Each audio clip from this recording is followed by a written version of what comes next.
O que é Egum? Minha gente, os Eguns são maus.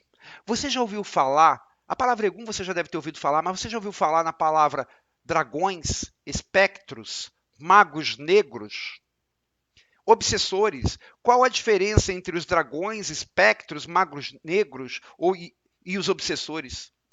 Como afastar Eguns? Olha quanta coisa a gente tem para conversar interessantíssima sobre o que é Egum.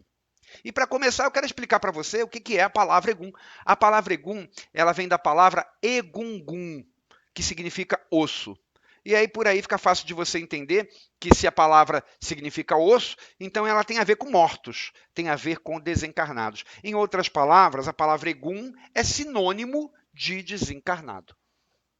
E teoricamente, ou tecnicamente, qualquer espírito que você puder imaginar pode ser enquadrado como Egum, porque qualquer espírito não tem carne. Qualquer espírito que você pensar que não estiver encarnado é um Egum, já que ele não tem corpo físico, incluindo nós, quando desencarnarmos. Aliás, a gente já foi Egum antes da gente encarnar, e a gente vai voltar a ser Egum quando a gente desencarnar. Egum é sinônimo de desencarnado.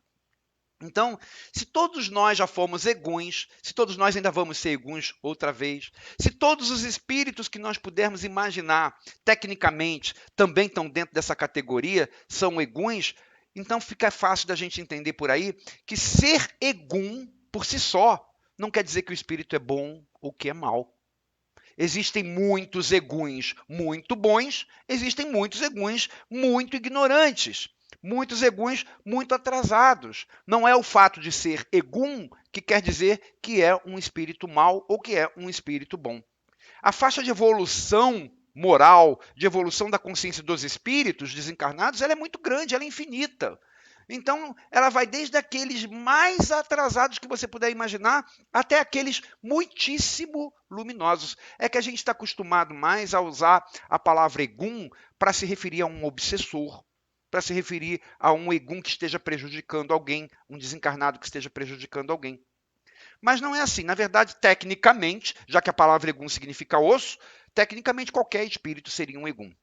A gente costuma se referir aos eguns mais avançados, aqueles que têm um nível de consciência muito mais elevado, a gente costuma se referir a eles não chamando exatamente como eguns, até para fazer essa diferenciação.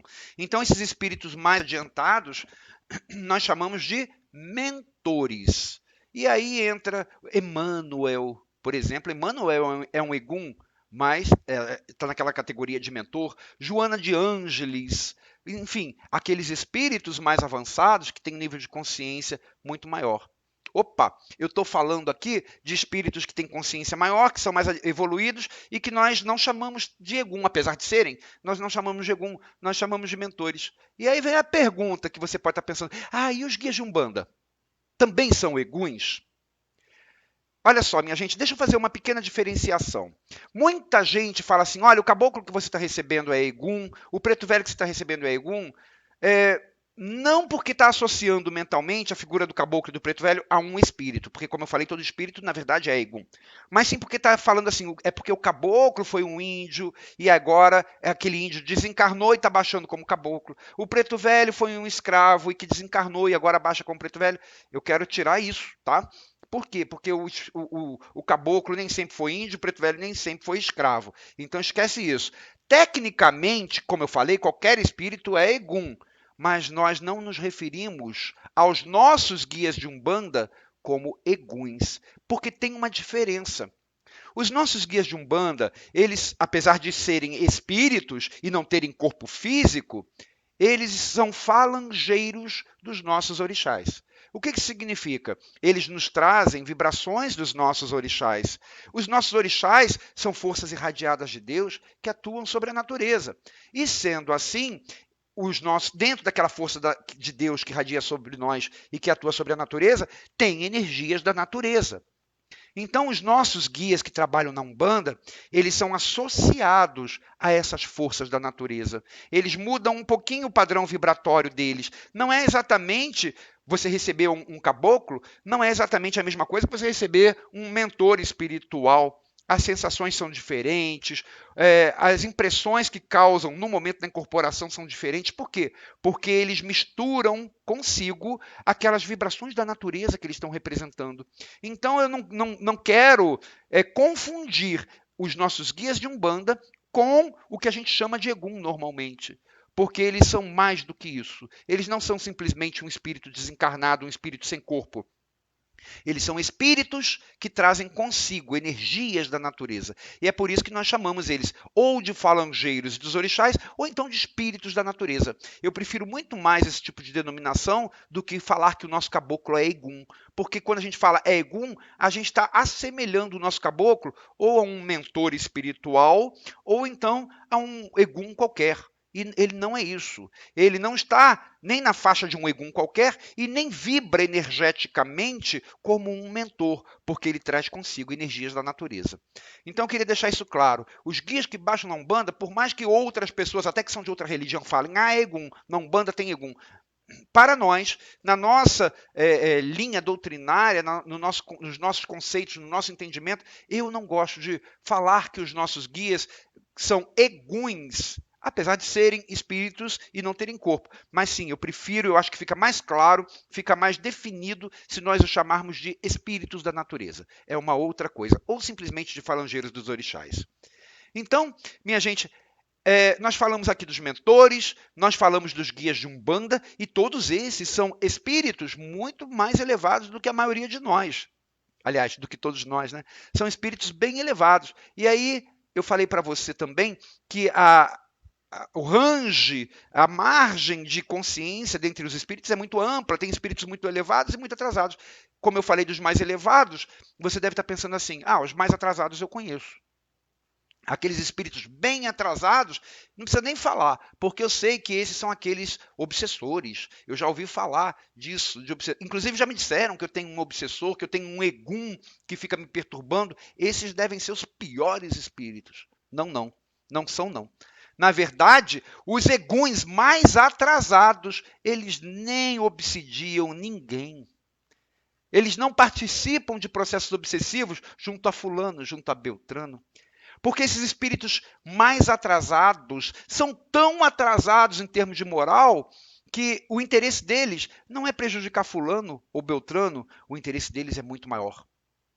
O interesse deles, às vezes, é coletivo, não é para um ou para outro. Isso aí é picuinha pessoal de espírito para espírito. Eles estão muito, eu não ia dizer além disso, não, muito aquém disso. Ou seja, o interesse deles é muito pior, digamos assim. São esses espíritos mais atrasados que lá no mundo espiritual se organizam em facções, em organizações criminosas, organizações sombrias. São esses espíritos que escravizam outros espíritos, que fazem experimentos com a gente, com os encarnados, quando a gente está fora do corpo, que sequestram a gente e fazem experimentos.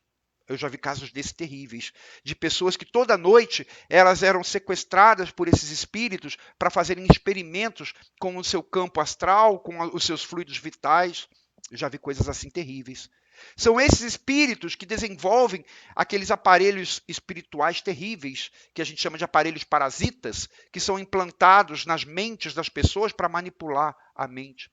São esses espíritos muito atrasados que comercializam esses serviços todos que eu falei, junto a outros espíritos mal intencionados. Então, minha gente, tem espíritos sombrios, tem espíritos atrasados, muito atrasados, que você não tem ideia, mas eu quero te explicar. Então, eu quero dar para você uma pincelada sobre o pior do submundo astral, para você entender quem são esses espíritos. Eu quero dizer para você que existem espíritos que ao longo dos séculos, lá no mundo espiritual, pelo seu ímpeto criminoso, pelos seus métodos de ação, eles foram adquirindo poder, foram dominando pelos seus métodos de maldade, e que eles sabem que se, eles reencarnarem, eles vão perder seu lugar. Você imagina aqui no nosso mundo material, o chefe de uma organização hiper grande e criminosa, né, um marginal, um fora da lei, um bandido terrível, e que comanda uma organização enorme aqui. E aí, de repente, alguém fala para ele, olha, você vai ter que passar 90 anos no Japão. Ele vai querer? É claro que não, porque de lá vai ficar difícil para ele comandar aqui, alguém vai assumir o lugar dele aqui. Ele não vai querer. Então, lá no mundo espiritual é a mesma coisa. Esses chefes de organização, esses chefes de facções criminosas, eles não querem reencarnar. Porque eles sabem que se reencarnarem, eles perdem o seu posto. E depois, quando eles voltarem, quando eles desencarnarem, é possível que aqueles que eles subjugaram, agora os subjuguem quando eles retornarem. Então eles não querem. Então o que eles fazem? Eles relutam em reencarnar. E ficam resistindo à reencarnação, resistindo. Ué, mas pode resistir à reencarnação? O espírito até pode, mas é por um tempo. E essa relutância à reencarnação, ela sempre vai trazer consequência para o espírito. Porque chega um momento que o espírito tem que reencarnar. Mas se ele reluta, aquilo vai trazer uma consequência. Mas ele até pode, mas vai trazer uma consequência para ele. Qual é a consequência? O seu perispírito, que é o que dá forma ao espírito, o seu perispírito vai ficando deformado, porque ele vai sendo atraído para a matéria, ele teria que reencarnar. E aí, como o espírito não está vindo para a matéria, não está reencarnando, a matéria começa a exercer uma atração sobre o perispírito daquele espírito, e ele começa a ficar deformado, vai ficando mais denso, ele vai sendo atraído para a crosta terrestre, para o nosso planeta. Porque era para ele ser atraído, mas dentro de um corpo físico, era para nascer. Mas ele não quer. E ele está relutando, mas ele vai ser atraído. E às vezes as coisas ficam. Os perispíritos ficam tão densos que não conseguem ficar nem na superfície do nosso planeta. Eles são atraídos com tanta força, isso dependendo de quanto esse espírito já está lá no mundo espiritual relutando em reencarnar. Eles são atraídos com tanta violência para a Terra que eles passam da superfície do planeta, vão para subcrosta terrestre. A lei da gravidade mantém esses espíritos presos na subcrosta, ou seja, abaixo da superfície terrestre, pela densidade do seu perispírito. Ué, a lei da gravidade pode atuar sobre os espíritos? A lei da gravidade não é uma lei física? Como é que pode atuar sobre o espírito? Não, a lei da gravidade não atua diretamente sobre o espírito, porque os espíritos são imateriais e a lei da gravidade é uma lei física. Mas a lei da gravidade atua sobre o perispírito, porque o perispírito ele é semimaterial. Então ele tem uma parte de matéria e uma parte de espírito. E sendo semimaterial, ele tanto pode interferir sobre a matéria, quanto ele também pode ser atuado pela matéria. Então, pelas leis da matéria, pelas leis físicas. Então a lei da gravidade atua sobre o perispírito desses espíritos deformados, desses espíritos que têm um perispírito muito denso, e pelo perispírito ser muito denso, vai descendo e fica preso abaixo da crosta do planeta, ali abaixo da nossa Terra, dentro da Terra, digamos assim. E esses espíritos, quando eles chegam nesse ponto, eles não conseguem nem se aproximar da gente, porque eles não conseguem subir para atuar sobre nós. Eles vão fazer qualquer coisa a partir dali, mas dali para cima eles não conseguem subir.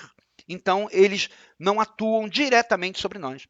Eles resistiram tanto à reencarnação que hoje, inclusive, mesmo que eles quisessem, eles já não conseguiriam nem reencarnar. Porque o perispírito deles está tão deformado que se eles fossem colocados dentro do útero da mãe, a mãe ia ter problemas seríssimos, o bebê iria nascer todo amorfo, ou seja, com muitos problemas, ou seja, seria uma gravidez terrível, de grande risco, porque ele está muito deformado, ele está muito denso. Então esses espíritos estão presos ali, embaixo da superfície terrena. Eles não conseguem mais subir a superfície, e o que eles ficam fazendo ali? Estão aguardando a justiça divina. Porque um dia haverá extradição do nosso planeta para planetas mais primitivos, levando consigo aqueles espíritos que não conseguiram acompanhar a evolução do planeta. Então esses espíritos eles vão ter a chance deles de se regenerarem, mas aqui na Terra vai ficar difícil, porque eles não podem nem mais reencarnar, não conseguem mais reencarnar aqui. Se recusaram tanto a reencarnar que agora estão numa situação perispiritual tão difícil que não dá nem para reencarnar. Então, de tempos em tempos, todos os planetas passam por essa grande movimentação espiritual, né? Como se fosse assim, usando termos figurados, mas que você vai entender, o juízo final, né? Em que é avaliado quem conseguiu acompanhar a evolução do planeta, e esses continuam, e os que não conseguiram vão para um planeta mais primitivo, onde vão ter novas chances de conseguirem crescer, de conseguirem mudar, evoluir. Ou seja, vão ser extraditados, vão ser degradados esses espíritos para planetas que sejam mais condizentes com seu nível de consciência. Mas esses espíritos que estão sob a crosta terrestre, eles não são os únicos que estão abaixo da superfície do planeta. Esses são aqueles que relutaram muito para reencarnar e agora estão ali. Mas tem espíritos tão mais negativos. Gente, a negatividade do espírito não para ali, não. Tem espírito muito mais negativos que esses. Quanto mais negativo o espírito for, e quanto mais tempo ele tiver relutado em reencarnar, mais denso o seu perispírito fica. E mais atração para o centro da Terra ele vai sofrendo. Então a gente tem espíritos hoje que habitam quase o centro da Terra. Esses não reencarnam aqui de jeito nenhum mais. São espíritos muito atrasados, muito densos. Aliás, você lembra aquela história que a gente aprende desde a infância do inferno, que o inferno é debaixo da terra? Lembra disso? É claro que o inferno não existe. A gente já conversou sobre isso quando a gente falou do diabo. Procura lá no nosso canal no YouTube.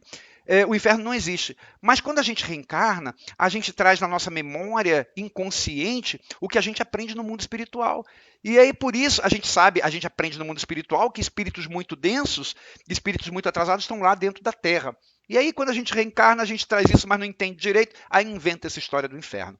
Mas tem espíritos, sim, que habitam lá no interior da Terra e espíritos que estão muito próximos ao centro da Terra. Esses são muito, muito, muito negativos. São espíritos que não reencarnam há milênios e agora não conseguem mais reencarnar, nem se quisessem. Aqui nesse planeta, porque são muito atrasados. Mas, graças a Deus, a quantidade desses espíritos que estão lá mais próximos ao centro da Terra é muito pequena. Hoje em dia tem menos de 10 espíritos lá que são tão negativos assim. Esses espíritos que estão lá, agora preste atenção no que eu vou te falar, esses espíritos que estão lá próximos ao centro da Terra, que são os piores em termos de moral, em termos de consciência de todo o nosso planeta, que são em torno de 7, por aí, esses nós chamamos de dragões. Esses são os dragões. Apesar de eles estarem presos lá próximo ao centro da Terra, esses espíritos, eles continuam com o seu nível de moral baixo, né? Porque estão lá e não querem melhorar. Então, eles não querem perder seus domínios também. Eles de lá, eles têm umas maneiras, umas formas que eles utilizam de influenciar aqui, no nosso mundo. Porque eles não querem perder seus poderes, eles não querem perder seus domínios, eles têm um nível de moral muito atrasado, um nível de consciência muito atrasado. Então, de alguma maneira, mesmo lá, no fundo, lá próximo ao centro da Terra, essa meia dúzia de espíritos continua exercendo ação sobre outros espíritos. Mesmo de lá, eles têm uma força mental muito grande. Agora, para facilitar essa ação que eles exercem sobre os outros espíritos, já que eles não podem sair de lá, eles usam escravos. Escravos que descem até lá, que pegam as informações, que trazem aqui para cima. Esses escravos nós chamamos de espectros. Então, eu já falei aqui dos dragões e eu estou falando dos espectros. Os espectros também são espíritos muito atrasados, mas são em segundo na hierarquia do mal. Então, logo abaixo dos dragões, né? Ou seja, eles cumprem as ordens dos dragões, trazem aqui para a superfície do planeta as ordens dos dragões, espalham essas ordens no mundo espiritual que nos envolve. Os espectros são os leva e traz, são os homens de confiança dos dragões que estão lá no centro da Terra. Então, esses espectros, eles às vezes vêm até aqui quase a crosta, né? E daqui eles coordenam outros espíritos, formando grandes organizações espirituais trevosas, grandes facções. Eles comandam essas facções. E nessas facções tem hierarquia, tem líderes, tem sublíderes, liderados, escravos. São os espectros que comandam essas facções criminosas no mundo espiritual, liderados pelos dragões que estão lá no fundo da Terra, que são espíritos muito atrasados. Então, os espectros, propriamente dito, eles não são obsessores, porque eles não vão obsidiar ninguém, mas eles organizam agrupamentos enormes de obsessores. Eles lideram organizações sombrias. Aí você pode perguntar, ué, mas qual é o interesse dos dragões em, através dos espectros, manterem essas organizações sombrias, fazerem o mal? Qual é o interesse? Por que eles fazem isso? Porque por um simples motivo. Porque os dragões sabem que o dia em que acontecer aquela extradição do planeta, eles vão ter que ser levados. E quando eles forem levados, eles vão ser só mais um lá, no novo planeta. Eles vão ter que reencarnar, não vai ter mais jeito. E aí eles vão ser só mais um, eles perdem poder. Lembra do ego? Lembra da vaidade de um espírito atrasado? Lembra do orgulho de um espírito atrasado? Eles não querem isso. Eles querem continuar mesmo ali no centro da Terra, mesmo presos ali, mas ali eles têm poder e eles querem continuar com isso. Então interessa aos dragões atrasar que este momento chegue. Este momento do degredo, este momento da transição. Eles querem atrasar que isso chegue, porque quando chegar, eles vão ter que sair. Vão perder poder, vão perder o seu trono. E como é que se pode atrasar esse momento? Esse momento ele vai chegar quando a humanidade estiver pronta para este momento. Então é preciso um certo desenvolvimento ainda de consciência, um certo desenvolvimento de moral da humanidade, para chegar no momento dessa grande prova, digamos assim, ou dessa grande separação do joio e do trigo. E para que isso atrase, para que esse momento atrase, é preciso atrasar o desenvolvimento da consciência da humanidade. Como é que se atrasa o desenvolvimento da consciência da humanidade? Estimulando maus pensamentos, estimulando o ego, estimulando a tristeza, a revolta, a raiva, a dor. Então, quando a humanidade é envolvida nesses aspectos sombrios, de dor, de mágoa, de raiva, a humanidade não cresce, ou demora mais para crescer. E quando ela demora mais para crescer, está postergando a extradição. Então, o interesse dos dragões é justamente esse, é postergar a extradição. Eles sabem que não tem jeito, isso vai acontecer um dia, mas eles querem postergar essa extradição para manterem o seu poder. E eles fazem isso com essas organizações sombrias, disseminando dor, disseminando conflitos, guerras, coisas que mexam com a mente dos habitantes do planeta e que tragam maus sentimentos para nós. Porque trazendo maus sentimentos para nós, a gente deixa de crescer, e deixando de crescer, esse momento da extradição vai demorar um pouquinho mais para chegar. Entenderam? É assim que funciona. Então, para isso, as suas organizações trevosas, aquelas que são manipuladas por eles, de lá, pelos espectros, para chegar nas organizações, essas organizações trevosas, elas se concentram em manipular. Não é você, não é fulano, não é Beltrano, isso aí é coisa de um obsessorzinho qualquer. Elas procuram manipular pessoas e organizações que possam ter influência sobre um grande número de pessoas. Não vai perder tempo obsidiando fulaninho ou beltraninho, não. Essas grandes organizações espirituais sombrias, elas querem atacar, manipular pessoas que têm liderança sobre outras, ou organizações materiais que podem influenciar sobre o pensamento de muita gente. Então, tentam manipular líderes religiosos. Você vê líderes religiosos que disseminam o mal, que disseminam maus pensamentos, que disseminam conflitos, que disseminam rancor, raiva. Tentam atuar sobre líderes religiosos, sobre líderes governamentais. Você vê líderes governamentais que plenamente dá para perceber que estão sendo manipulados pelo mal, porque disseminam dor, disseminam conflito, disseminam coisas que, ao invés de ajudar, atrapalham. Você vê instituições religiosas também que às vezes fazem mais mal do que bem. Enfim, é aí que eles atuam. Eles querem disseminar o mal e não vão perder tempo com fulano ou beltrano. Vão direto naqueles que têm maior poder de disseminar a dor, de disseminar o caos. E é por isso que qualquer organização material ou espiritual que lute pelo bem é visada por eles, é atacada por eles, porque é uma pedra no sapato, é um calo. O trabalho positivo dos terreiros, por exemplo, dos terreiros de Umbanda, incomoda muito os dragões.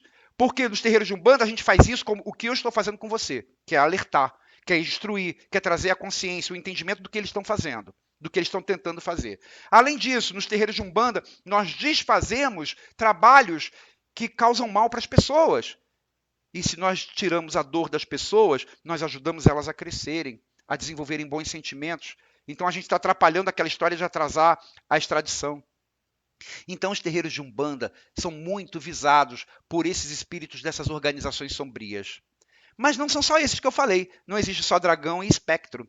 Tem ainda os que a gente chama de magos negros. O termo mago negro se refere a quê? Aos cientistas que lá dentro dessas organizações sombrias do mundo espiritual são os responsáveis pela tecnologia espiritual. São eles que manipulam os elementos, são eles que manipulam os fluidos para construir aparelhos, para construir coisas que vão ser utilizadas nos processos obsessivos. A gente, às vezes, ouve muita gente falando assim, fulano recebe um mago negro, eu vou lá me consultar com ele, que ele faz, desfaz. Eu já ouvi isso. Fulano recebe um mago negro dá tudo. Não, isso não é mago negro, não. Isso aí é um egum qualquer, isso aí é um quiumba, é qualquer coisa. O mago negro, ele não vem aqui, não vai ficar baixando para ficar satisfazendo interesses pessoais nossos. Os magos negros, eles são também, no mesmo nível de consciência baixa dos espectros. Então, eles têm a função deles dentro dessas organizações sombrias. E eles são bem pagos lá, são bem remunerados lá, não com dinheiro, de outras formas, para trabalharem lá. Então, não tem essa história de que tem mago negro aqui, atuando aqui. Isso tudo é invenção da pessoa, é falta de entendimento do que realmente é um mago negro. Os magos negros são terríveis também, tanto quanto os espectros, que são aqueles que são o leve trás dos dragões. E aí, então, minha gente, os magos negros constroem os aparelhos. Então, nós falamos aí dos dragões, dos espectros, dos magos negros e falamos de grandes organizações. Essas organizações, quem é que vai servir? Quem é que vai ser o liderado final ali? São espíritos escravizados. Eles vão escravizar espíritos que vão se transformar em obsessores porque vão fazer tudo o que eles quiserem. Como é que esses magos negros e esses líderes de organizações escravizam espíritos? Ou escraviza porque ele tem uma baixa força mental, e aí então esses espíritos, pela sua atuação mental, escraviza. Olha, eu domino você, eu mando em você. Ou é por isso, ou é pela hipnose, eles hipnotizam aqueles espíritos que também têm uma condição mental fraca e vai me servir. Ou então eles trocam com eles favores. Fala assim para aquele espírito, por exemplo, aquele espírito que desencarnou e que era viciado aqui na Terra em drogas. Lá no mundo espiritual não tem. E não é porque ele morreu que ele vai deixar de sentir vontade. Vai chegar lá, vai sentir vontade, vai ficar na fissura. Aí vem um desses magos negros que sabe manipular elementos e fala assim, eu te ofereço. Eu tenho aqui, porque ele consegue plasmar aquilo no mundo espiritual. Mas você vai fazer o que eu quiser. Aceita? Como a pessoa não resolveu o seu problema de dependência aqui no planeta, chegou lá no mundo espiritual ainda dependente, ela vai aceitar. E aí, a partir daí, vai ser escravizada também. Então, a forma de escravizar é muito ampla. Existem várias maneiras que esses espíritos utilizam para escravizar alguém. E aí esses espíritos que são escravizados passam a ser obsessores coletivos, os trabalhadores que vão trabalhar para essas organizações. Mas mesmo assim não são ainda os obsessores que obsidiam você, eu, fulano. Esses obsessores que nos obsidiam pessoalmente são picuinhas nossas, são mal entendidos nossos de outra encarnação. Aliás, são espíritos muito parecidos com a gente e que só estão na posição de obsessor porque está desencarnado. Aliás, quantos de nós, aqui a gente só não obsidia alguém porque a gente não pode? Mas quantos de nós desejam mal para alguém? Isso é uma obsessão. Se a gente fosse espírito, se estivesse desencarnado, estaria obsidiando. Então, a maior parte dos obsessores são espíritos mais ou menos no mesmo nível que a gente, não são melhores nem piores, estão na mesma faixa. Só são obsessores porque têm oportunidade de obsidiarem aquele seu desafeto. Mas não são esses espíritos espectros, não são os magos negros, não são os dragões, não são nada disso. Às vezes nem pertencem a organização criminosa nenhuma, é coisa pessoal. Então esses espíritos que nós chamamos de obsessores comuns, eles são mais ou menos igual a gente. Mas dentre esses espíritos, e que também são mais ou menos iguais a gente, sabe quem tem também? Os que a gente chama de quiumba. O que é quiumba? Quiumba são aqueles espíritos que fingem ser guias de umbanda. Aí você pode pensar assim, o quiumba é um espírito muito mau. O obsessor que me obsidia é um espírito muito mau. Nada disso. Tanto quiumba, quanto aquele espírito obsessor que obsidia você, o seu irmão, todos eles são espíritos mais ou menos como nós. Cheios de paixões, cheios de vícios, cheios de defeitos morais e que tenta se dar bem. Enfim, não é tão mal assim. Espíritos maus, no sentido de ignorantes, aí são os espectros, os magos negros, os dragões, que nem conversam diretamente com a gente. Então, minha gente, pelo que a gente está falando aqui, deu para perceber que existem espíritos muito, muito atrasados. Mas, na verdade, a maior parte dos eguns que a gente tem notícia, com quem a gente lida, em termos evolutivos, são iguais a gente, ou superiores, se for o caso dos mentores. O certo é que o tempo inteiro a gente atrai para a gente companhia de eguns, ou mais ou menos evoluídos. Isso traz problema? Depende. O egum só traz problema para a gente se ele for atrasado. E é claro, se a gente estiver em sintonia com ele. Eu não vou falar aqui das consequências de obsessão, Para isso, a gente já tem aí algumas conversas no nosso canal. Dê uma olhada depois para você entender o que as obsessões causam. Eu vou falar em termos de energia, o que a aproximação de um egum pode causar. Eu queria que você visse depois no nosso canal também a palestra chamada Sinais de Assédio Espiritual, que você vai entender muito melhor o que os eguns podem causar. Mas quando tem um egum próximo da gente, eles podem causar algumas sensações. Por exemplo, sensações ruins, físicas. Se é um egum muito atrasado, que está perto de você, você pode sentir enjoo, você pode sentir dor de cabeça, você pode sentir irritação. Se aquele egum já não é tão atrasado assim, já é mais ou menos no mesmo nível que você, aí ele também dá enjoo, também dá dor de cabeça, mas ao invés da irritação, ele dá a sensação de que quer falar alguma coisa. Você sente assim, parece que alguém está querendo falar comigo. Lembrando a você que os obsessores, eles não querem se comunicar, tá? Nenhum obsessor gosta de ficar batendo papo com o seu obsidiado. Então esquece o obsessor. Eu estou falando de espíritos no mesmo nível aí. E os eguns mais evoluídos, que são os mentores, eles não causam enjoo. Eles causam uma certa pressão na cabeça. E se você não estiver habituado a ajustar sua mediunidade, aí você pode sentir um pouco de dormência, até uma certa rigidez nos seus membros. Mas isso é só enquanto não conseguir ajustar sua mediunidade. Então, os eguns, quando se aproximam da gente, eles causam algumas sensações físicas que são normais. E como afastar o egum da gente? Minha gente, a melhor coisa é não deixar se aproximar, né? E a gente só evita que eles se aproximem quando a gente melhora o nosso padrão mental, de sentimentos, de pensamentos, melhora o nosso campo vibratório. Uma vez tendo se aproximado, aí tenta melhorar assim mesmo seus padrões, que é para ver se consegue cortar essa ligação. Mas existem recursos energéticos que nós podemos usar até dentro da Umbanda, que ajuda a afastar eguns, como, por exemplo, recorrendo à força de Inhansã. Inhansã é um orixá, é uma vibração divina que repele egum, que afasta egum. Tem poder de comandar egum. Então, quando a gente traz para aquela pessoa que está passando por um processo obsessivo, está passando por assédios de eguns, traz para ela a força de Inhansã, aquela força de Inhansã sendo assimilada vai afastar os eguns de perto daquela pessoa, pelo menos por um tempo. Como eu falei, isso é um efeito temporário. O melhor mesmo é mudar o padrão mental, o padrão emocional. O ambiente onde a pessoa frequenta também conta muito para se ela vai ter a aproximação de eguns positivos, de eguns negativos. As intenções dela também contam muito. Lembra da brincadeira do copo? Em que as pessoas brincam ali com o intuito de brincar. Se elas participam daquilo com o intuito de brincar, um espírito que vai se aproximar dali é um espírito brincalhão. Vai falar besteira, vai querer amedrontar. Então, os eguns, eles se aproximam da gente pelo que a gente pensa, pelo que a gente está sentindo, pelas nossas intenções. E podem provocar efeitos físicos, como na brincadeira do copo, fazer o copo se mexer.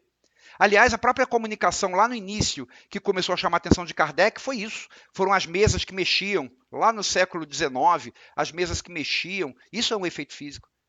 Falando em efeito físico também, existe o culto de eguns em algumas tradições africanas, que os eguns inflam aquelas roupas vazias. A roupa está no chão, eles entram ali e inflam aquela roupa, a roupa dança, gira. Isso é um efeito físico também. E eles até conversam com os presentes. A voz se materializa. Minha gente, deu para perceber que o mundo espiritual é muito vasto, né? E é tão vasto quanto a possibilidade de ter consciências em tantos níveis diferentes assim de evolução, desde o mais atrasado até o mais luminoso. Mas disso tudo, algumas lições a gente pode tirar.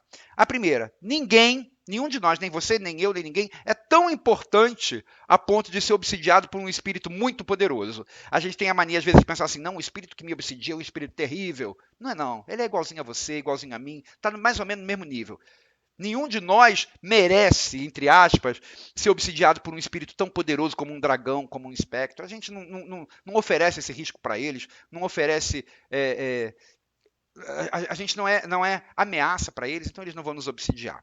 Segunda coisa, é importante a gente vigiar as nossas paixões e os nossos pensamentos para que quando a gente desencarnar, a gente não seja escravizado por um desses espíritos, ou a gente não seja aliciado nas suas organizações. Então, se nós temos vícios, alguma dependência, é bom a gente vencer agora, porque quando a gente desencarnar, vai ter alguém para oferecer para a gente, mas a gente vai ser escravizado, vai ter que servir em troca daquilo. Terceira coisa, existe muito mais coisas entre os dragões e nós. Mas a gente precisa saber que pelas paixões, quando a gente desencarnar, pode ser que a gente perca o nosso livre-arbítrio por sermos escravizados por um espectro.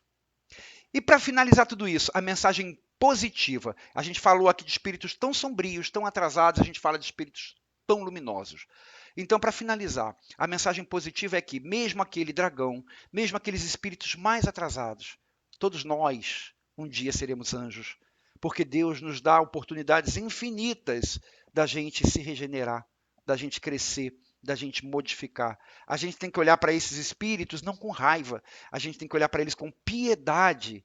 Nós já fomos tão maus assim também, em algum passado remoto nosso. Existem espíritos muito atrasados, mas um dia eles serão anjos.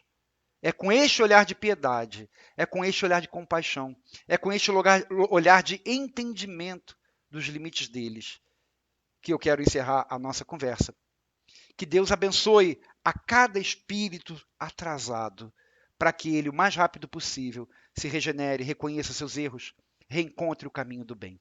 Que Deus abençoe a cada um de nós. Um grande beijo. Fica com Deus e até o nosso próximo encontro.